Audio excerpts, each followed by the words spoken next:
Hey road trippers, are you looking for a gimbal for your travels? In this video, I'm going to compare the $350 DJI Osmo Pocket to the $2,000+ Ronin-S and Sony a6500. This is Let's Go Road Trippin', where I help you escape your day for a little bit and then I invite you to get out and just explore it. Let's head out.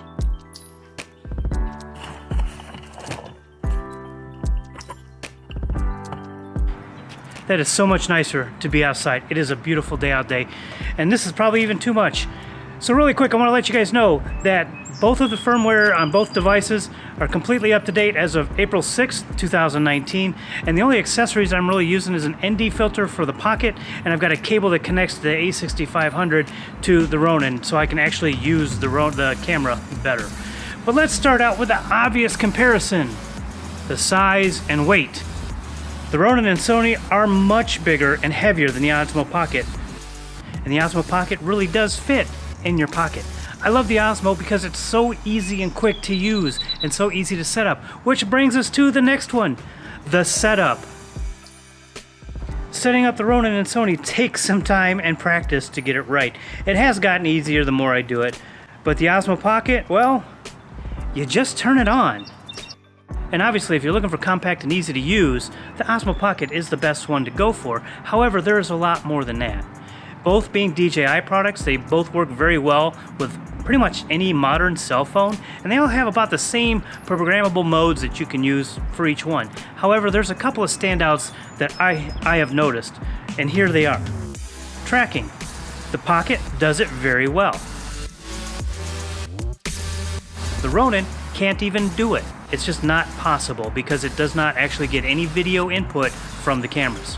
And motion lapse. The Osmo Pocket, again, does motion lapse very, very good. The Ronin doesn't quite do it as well because of the motors aren't really very good at the small micro movements that you need for a good motion lapse. I've tested this in a lot of different ways, in different places, with different settings, and it's just the Ronin. The Ronin just does not handle it very well. Even with the cable for the Sony, it just doesn't handle it very well because of those micro movements needed. And then we get to the 360 rolling shot, which is one of the big selling points of the Ronin, so obviously the Ronin can do it.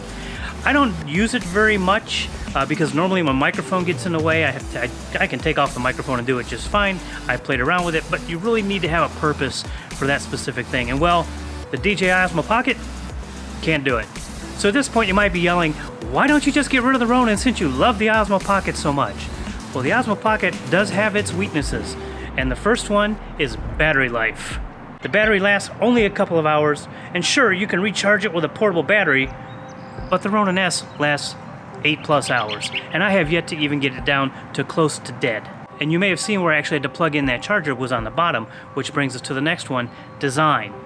The design of this is not very good because you can't actually connect this to a tripod without buying extra accessories. The Ronin comes with a tripod, and you can connect it to a tripod or a monopod of just about any kind you want.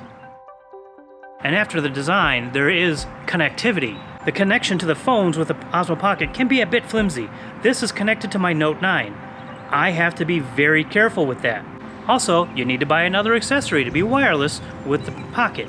With the Ronin, it comes wireless right out of the box. And here are a couple other notes about the differences between the two of them. With the Pocket, you buy the Pocket, you got the camera. The camera is not a bad camera. It's got 4K and slow-mo and a bunch of other options, but it is definitely not a professional level camera, and you would not use it on a professional shoot. There are actually a couple of professional cameras you can mount on the Ronin.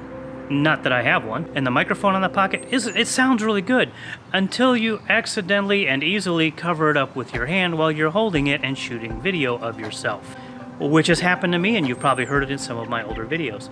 And yes, you can get an accessory that allows you to plug in a microphone to the bottom of it, but that's not what this video is all about. But you can't really compare video and audio quality because the Ronin allows you to have such a wide variety of cameras, from low-level cameras to high-end professional cameras and microphones, so you can't really compare the two with audio and video. Which means the Ronin is a lot more flexible than the Pocket. But which one do I like?